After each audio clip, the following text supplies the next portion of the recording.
Kevin Garnett pioneered the youth movement into the NBA. People wanted him to fail.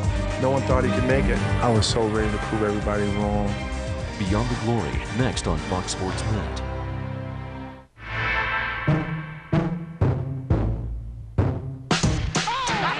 They called him the Kid. He cannot stop Kevin Garnett! Pioneer of a youth movement. The professional leap of faith. What a play! If you knew Michael Jordan was going to be Michael Jordan, you'd draft him at 13. You just don't know. My God, how can you be that good and be that young and be in the pros? But what if the NBA revolution was ignited by pure chance? And I see these cats fighting.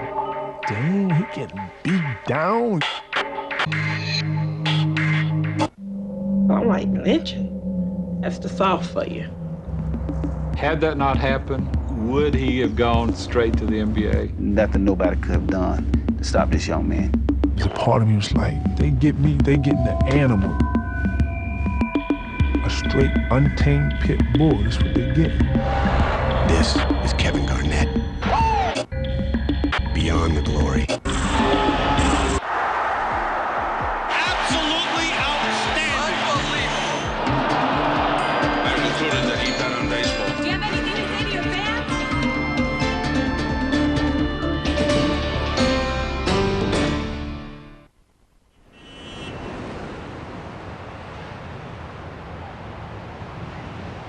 October 1st, 2003. One day before the start of training camp. I'm happy to know that I'm going to be in Minnesota for the rest of my life. Kevin Garnett signs a 5-year contract extension with the team that drafted him straight out of high school. I'm excited for the fans. I'm excited for the city. I'm excited, for real. Really, really excited. Hey, Sid, we can do anything right now. He's always kept some of that innocence. He came in as the kid, and he's now the man. He's all of 27 years old.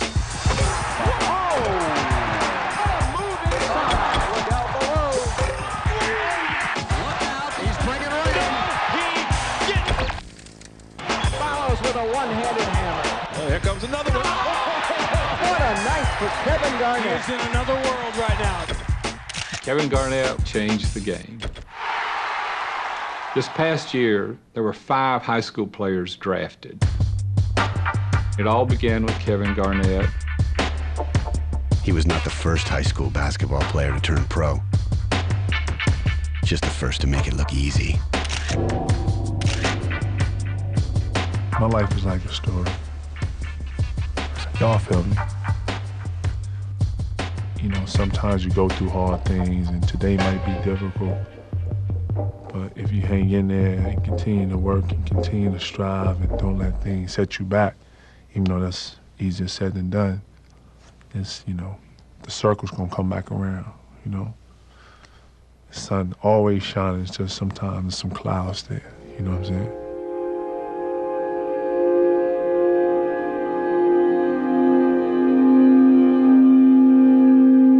The basketball phenomenon known as the Kid may never have happened, if not for a bizarre chain of real-life events that could only have happened in the heart of Dixie.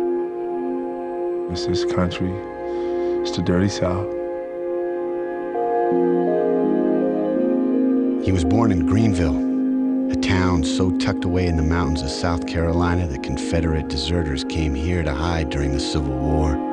It's a beautiful city. That's why I call Greenville such a green city. In the early 70s, Shirley Garnett worked the production line at the 3M plant, where she fell in love with a local hero. O. Lewis McCullough would father her only son. He was a very prominent basketball player, highly sought after athlete. Yes, he was one of the stars during our era. He was about 6'5", really, really shoot the ball, was really, really fast.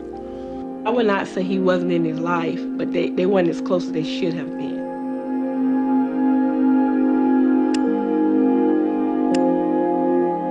My mom never bashed him, and she never talked down on him. I always tell people this, my mom was my mom and my dad.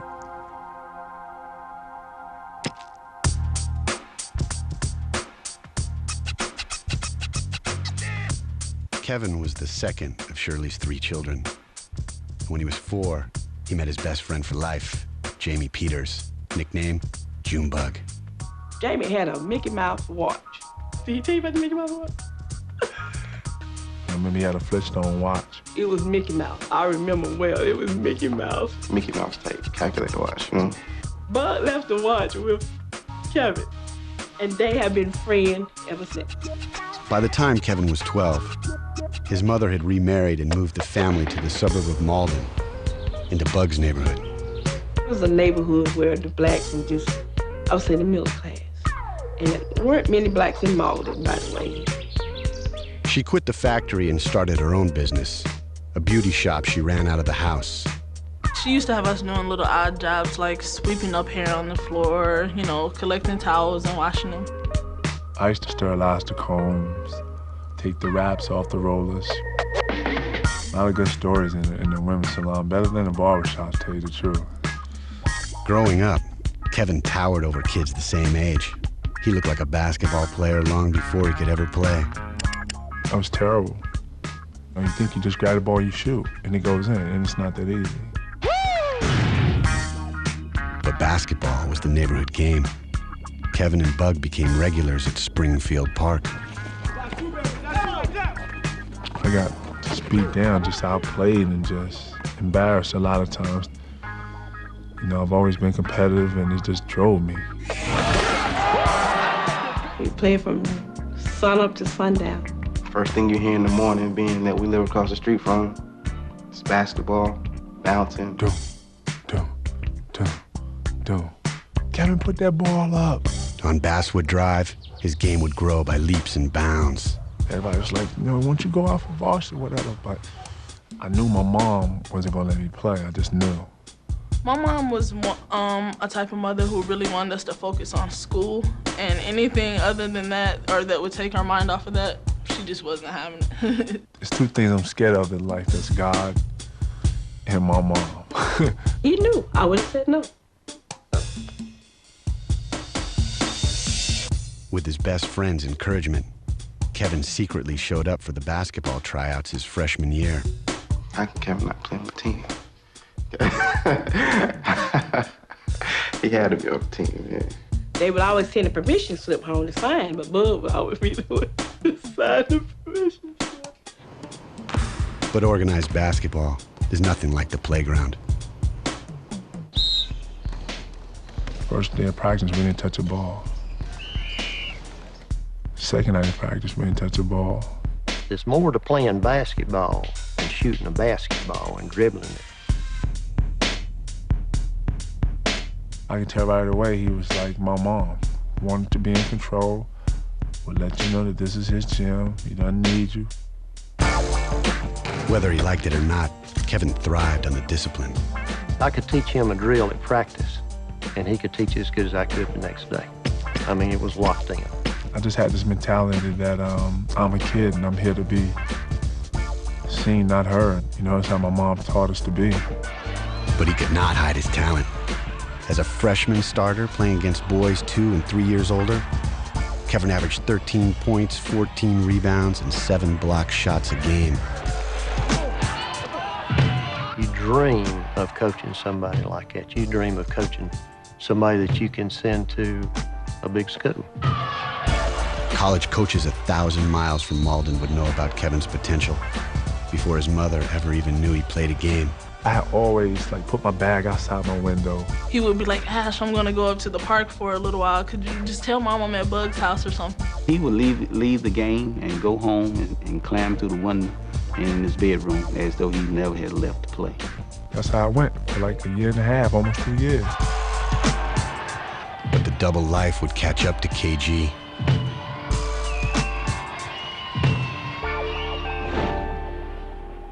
His newfound celebrity would make him a target. Kevin got pointed out. Of course, you know, the first person you're gonna see is gonna be him. Here you facing 15 to 20 years, can you imagine? And the only thing I can remember hearing is my mom's voice like, don't get caught in the wrong place at the wrong time.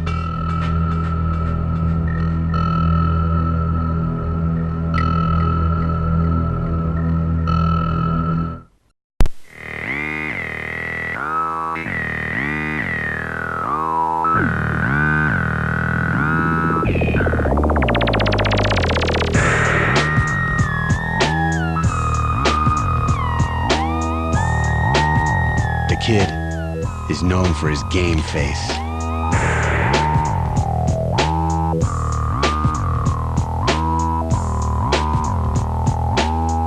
It's a childlike exuberance that can be taken to a frightening extreme.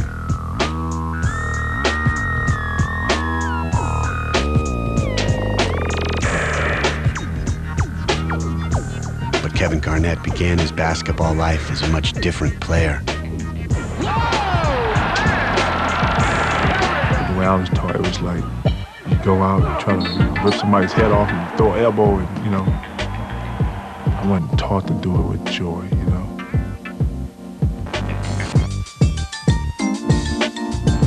In 1992, KG was a freshman playing on the varsity team for Coach Duke Fisher in tiny Malden, South Carolina.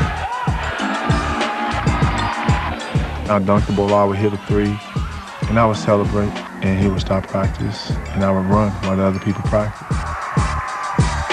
So he sort of broke you down mentally, just to let you know that don't ever get bigger than the team, because without the team, you're nothing. I still use that to this day. Coach Fisher knew exactly what he had. I had played some at North Carolina, and so I called Dean Smith. I said, he's about 6'7", and he's just a freshman. And he can shoot, rebound, pass, you name it. We stood in total amazement watching this young man play. It was Bob Gibbons' job to find the best high school talent in the country. He and a colleague stumbled onto Kevin in 1993 while scouting another player from a town 20 miles away. We met with Duke Fisher. I said, I think Kevin's a junior. He said, no, he's just a 10th grader. And that made it all the more amazing what he was able to do. Well, I thought he had an all right game. They thought he was fantastic. And they invited him to Nike camp. That was his sophomore year. In the basketball world, Kevin was about to become a household name.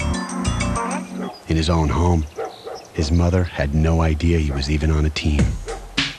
I'm gonna tell you how I got caught. My mom was doing some young lady's hair, and she needed her hair done before the game. They told her that Kevin was playing, and she was like, no, you know, I know everything about my kids. And they was like, no, he's playing, and he's good, and this and that and the other. So I got in the car, and the first thing my mom said, go to the school. She was like, I don't understand why he wouldn't tell me, and he knows I don't want him to play basketball. It's just gonna take up too much time in practice, and you know, she was just rambling. And I walked around in the back of the gymnasium, and you just hear the noise and all the drama. You know, when you see her come in, you automatically think the game about to stop. I think Bud gave Kevin the eye that Mom was at the door. And all of a sudden, he looks up. And the people in the gym, they didn't know what was wrong because he sees me. She looked right at me. She said, your ass is mine when you get home. But in that moment, Shirley Garnett saw her only son in a brand new light. It was unbelievable to me to see him playing ball like this, dunking. I mean, dunking. I was scared to go home.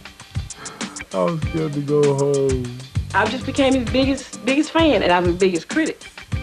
Still to this day, it applies. By age 16, he was not just Shirley's son, he was Malden's. Kevin kind of reminded me when he was coming through Malden, bringing a town together, bringing a community together. It was more than the whole town of Malden. It was the whole county of Greenville, and it spread to the whole upstate, really. I mean, he was known by everyone. Kevin was a complete unknown in Indianapolis that summer. He accepted Bob Gibbons' offer to attend the Nike All-American camp. Kevin walks in, and I start laughing. I said, hold up, man. How you gonna give me this cat, man? He's like 6'10" and super skinny. And I grabbed his forearm and said, what's this? From Malden, South Carolina. As a first-year coach at the camp, William Wolf Nelson was given a low-profile team to compete in the week-long tournament. It was the year Allen Iverson came after he had been charged with assault back in his hometown of Hampton, Virginia. And that was the first time that a camp all-star game was nationally televised. He has the reputation of perhaps being Iverson had a reputation.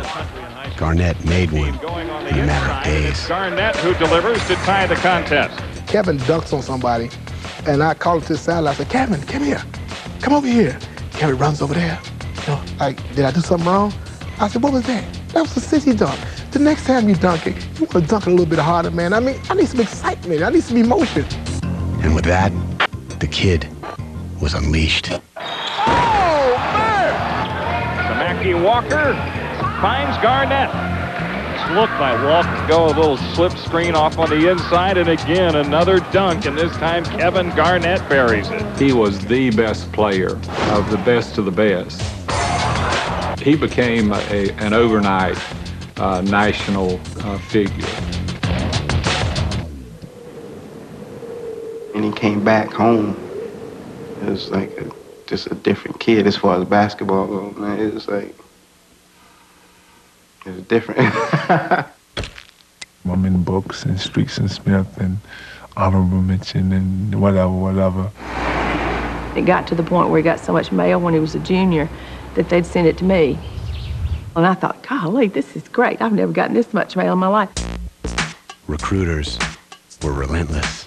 I changed telephone numbers every time, but they still would get it. One guy called me one night. I'm not going to call his name. He was a big coach. He said, man, it doesn't matter. It doesn't matter. It's changing your phone number. We have sources.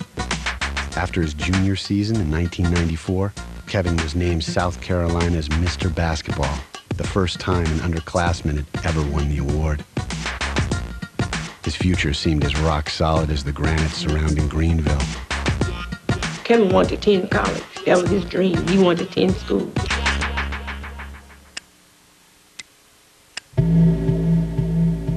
That dream began to slip away. The last week of school at Malden High.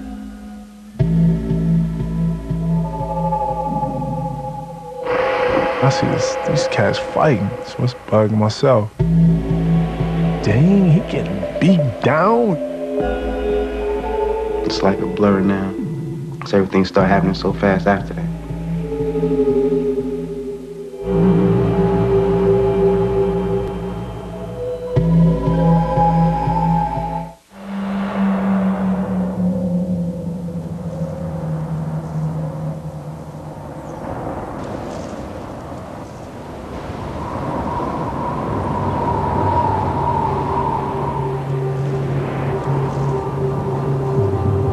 Kevin Garnett has a history in these halls.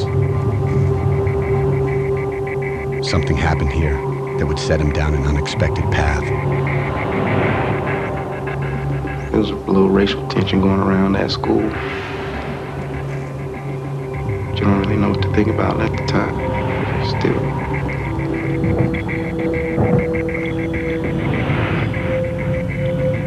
A small southern town with a big-time basketball prospect. Malden, South Carolina would implode in the spring of 1994. It was last day of school for seniors. In the school, you get like a 15-minute break, so usually when the break comes, you know, you get to go downstairs, get you like a little snack or something, you know, look at the chicks. Holler at your boys, y'all down there cracking jokes for about 10 minutes, whatever. So on this certain day, you know, seniors got this thing where at the end of the year, you know, they're seniors, they about to graduate. You know, whoever they got problems with, you know, they go find this person and, you know, they get it on. One kid who got roughed up was white. By day's end, 3 black kids were in jail, charged with lynching in the 2nd degree. Lynching, by definition, is mob action. It's action by 2 or more people to commit a violent injury to another person. It's a statute from the Deep South, originally intended to prevent mob actions by whites against blacks. It's still a law, and it's still in our discipline code. We don't call it lynching in the school district.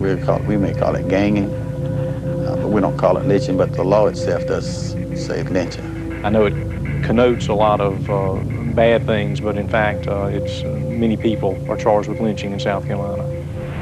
It's basically fighting. Under the law, anyone judged to be part of the mob who does not try to stop the violence can also be charged with lynching. As the investigation materialized through the police department and us, we did learn that Kevin was with the group.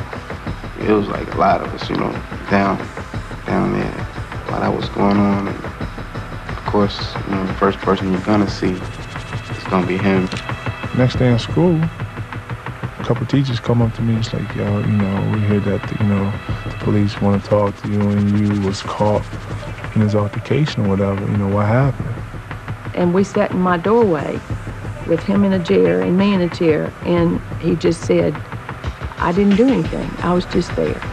Kevin always wanted to be accepted. He felt odd because of his size and because of his notoriety, and he just wanted to be one of the fellas. Here's a guy 6'11" who stands very popular in school, who stands out. He's the star basketball player. If he's in a crowd, why wouldn't he be noticed? I mean, he would tower above everyone else. They came and got him from school, which made it kind of bad. I pop up and I'm getting ready to dart. I jump over, a couple of desks. I'm dart. I'm like, I don't even know what I'm running for, right? But I'm shook, so I'm getting ready to jet out. The teacher, Miss Willoughby, she goes, Kevin, don't even run. If you ain't doing anything, don't run. You're innocent of this. You told me this. Go with them. It'll all work out. And I did ask the police not to put handcuffs on him. It's like 12 cops out there. And as soon as he grabbed me, he started reading me rights and he cuffed me. And he take me down to the little county and all that.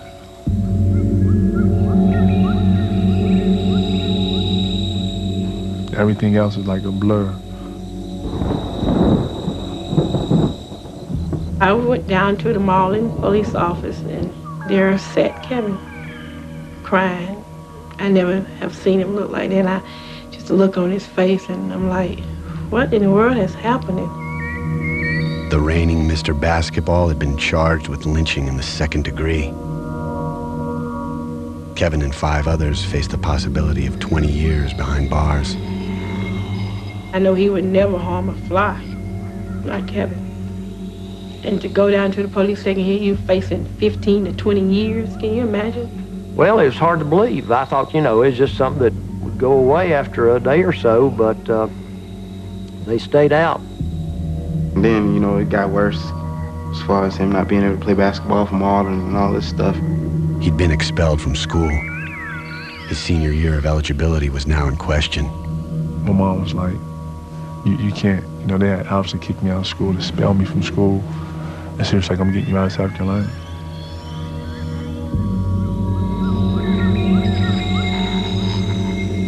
I truly believe Kevin Garnett did nothing other than stand there and witness an incident, a schoolyard incident that took place and could have happened in any school in America. The shock of the charge reverberated all the way to Chicago, site of the 1994 Nike summer camp. They said, Kevin's not coming back. He's not coming to camp this year. I'm like, what do you mean Kevin's not coming to camp? Nike was kind of hesitant because of the Allen Iverson situation the year before that.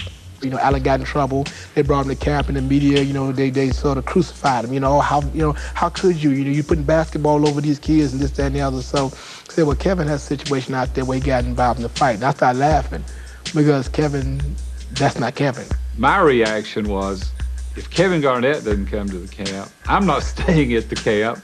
I've got all the rosters, the schedules. I'm getting on the plane and going back to Charlotte. So we better talk about this.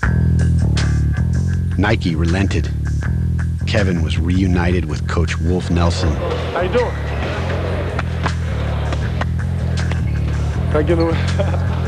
When he got there, you could tell it was like, I'm ready to roll, man. I'm here, I'm ready to do my thing, and he did his thing. He did his thing. Kevin solidified his title as the best high school prospect in the country.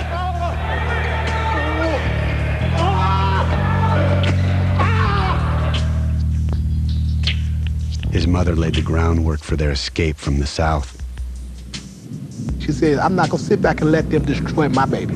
You know, I'm not gonna just sit right here and let them just take him down like they're trying to take him down. And they would try to dog him. It was a destiny call. It was a wake-up call. That's all I can say, and I see it no other way. Back in South Carolina, Kevin applied for a program called Pretrial Intervention. Pretrial intervention is a program, a diversion program for basically first-time youthful offenders. With the consent of the authorities and the victim of the crime, Kevin was given a chance to clear his name through community service. If they complete the program, pass all drug tests, don't get into trouble again, do all their public service, then instead of a diploma, they get an expungement order. In other words, they never have to go to court and their arrest record is expunged. That fall, he left the South for good.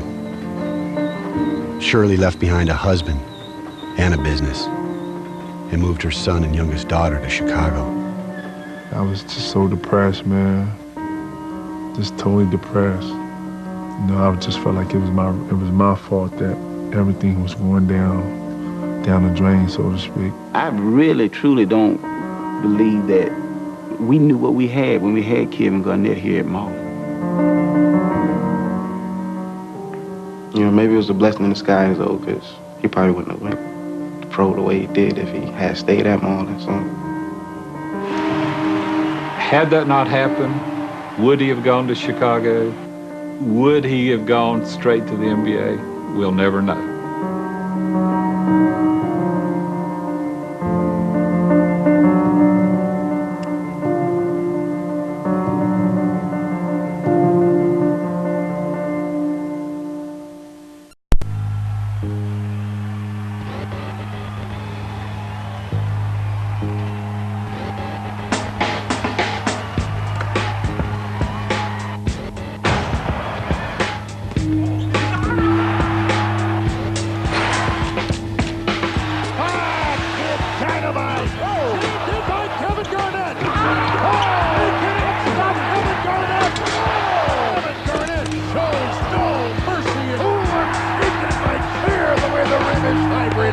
They called him to Kid when he turned pro out of high school.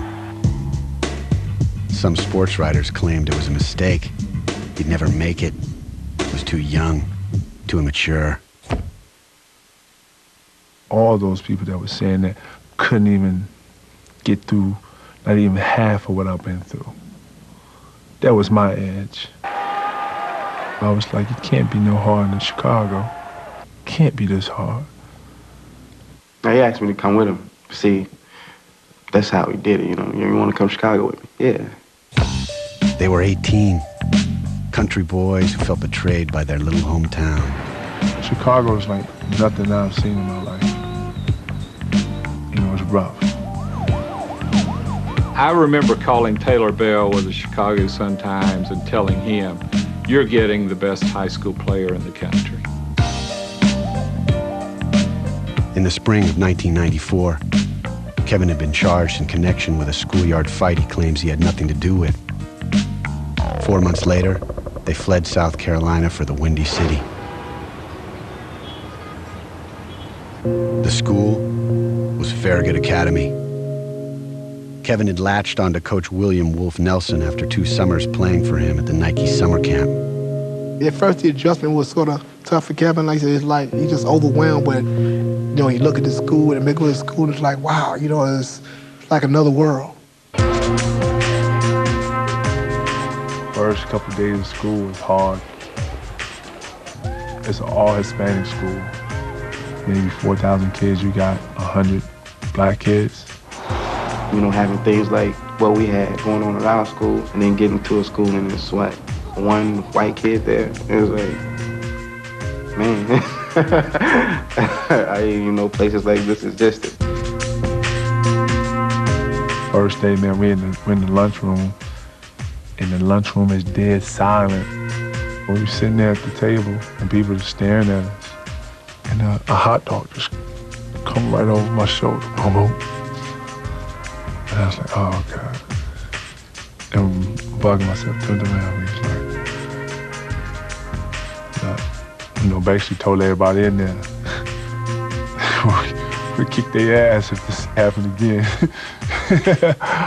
Everybody wasn't always nice, you know, and like, these people crazy. He said, I just can't take it. So he left. And I told Kev, we're not going, we're gonna fight to the end.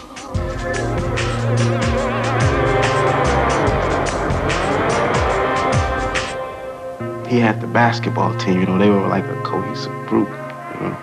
He had those guys. Chicago let me be me. Wolf gave me the ultimate freedom to enjoy the game and to show everything you can do.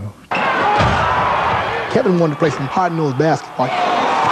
He wanted to be challenged, you know. So where I took him was basically where I grew up there. It was just tough around there. He loved that. He was like, yeah, I like that. Don't take me to the other park no more. I want to go hang out with these guys. Martin Luther King Jr. kept an apartment in this neighborhood. 1 block from where it burned to the ground stands a youth center more than 100 years old. This was like the heart and soul of the ghetto. It was 16th Street, the holy city. Kids like KG come here to test their game against the neighborhood players. In Chicago, basketball is the sport. You know, it's like what soccer is overseas. It's like everything. As a high school player, his game was incomparable.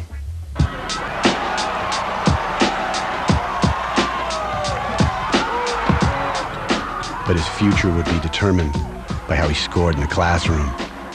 I'm going to college. I'm not going to skip. You know, it's no later or nothing. When I qualify, you know, I'm going to college, I'm pick a school, and I'm going to be a regular kid. That's it. One of the factors that led to Garnett changing the whole face of what happens now in the pros and high school basketball players was that he did not have the option to go to college. I was having difficulties passing the SAT. To be eligible for a major college scholarship, student athletes must reach a minimum score on one of the standardized college entrance exams. Every time he take it, he would keep getting the same damn score, and I kept looking like. I just know from talking with college coaches who did get his academic transcript that he was not close. The dramatic turn their lives were taking did not help. Keep in mind, I was married at the time, and my ex-husband had a stroke, and he had called me, and I had to come home to take care of that end. Myself and Ashley was left up in Chicago for about 9, almost like 10 months. And it was hell. They lived in a 1-bedroom apartment on the south side of Chicago, the same building as Coach Nelson. We lived on the 12th floor and he lived on the 11th floor, so we were always down there either eating or he was up there, so he was a big help, he was. I don't know what we would have done without him. Kevin turned to his talent to provide. Play for some of the cats in the neighborhood just to get money. I would save that money, come in, we'd break the money down, okay, this is for laundry. There were times when we didn't really have groceries or, you know, we needed money to wash clothes. I was doing every little thing I had to do to get through it and grind, and I knew I was weighing down on my mom. And, you know, it don't matter if I get 30 jobs or if I play for whoever, I gotta do something, you know? The best high school player in America faced the prospect of junior college, or no college at all. In Chicago, his game had flourished at the expense of everything else. With his mother gone, his money running short and his time running out, Kevin Garnett boldly defied basketball tradition. May 10th, I declare myself eligible for the NBA draft. I have not yet received my SAT score and expect to receive them in the next 2 or 3 weeks. Some sports writers contended Kevin had been influenced into an irrevocable mistake. People ask me, how can I allow him to make that move? And he orchestrated the whole thing, and I just sat back and said, y'all just don't know how smart that guy is. That guy, it's almost like he said, this is where I want to be, and this is how I want to do it, and he made it happen.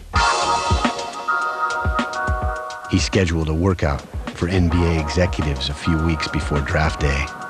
We ended up in the lottery getting the 5th pick. We were going to tell everybody that we were going to take this high school kid with the idea that somebody else in front of us would get kind of excited and say, hey, maybe they see something that we don't. Somebody else would take him, and we'd be left with one of those other 4 players. About 10 minutes into the workout, I turned to Kevin McHale and I said, hey, we better hope this kid's there at number 5. Kevin says, on draft day, he was standing at the crossroads of his life. Phone rang. It was Wolf, my coach. In fact, he's like, I was cleaning my office, man, I found these scores in here. Like, what? What scores? Like, the SAT score. I was like, word. He's like, yeah, man, you passed, man. I was like, oh, word.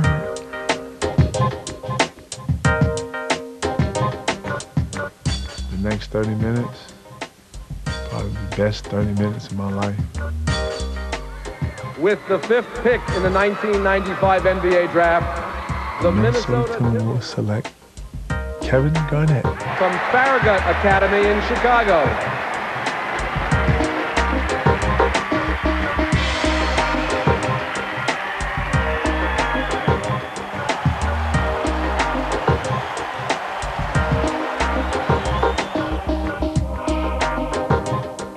Kevin Garnett changed the game.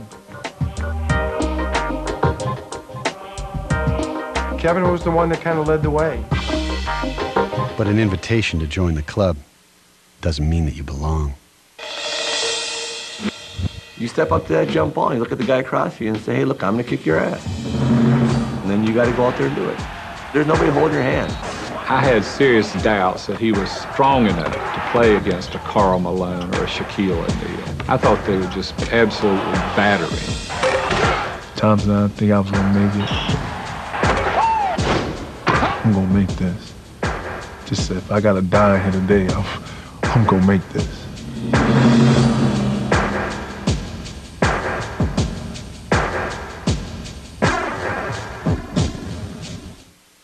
Beyond the Glory on Fox Sports Net is brought to you by Dodge. You could take life as it comes, or you could grab life by the horns. Dodge.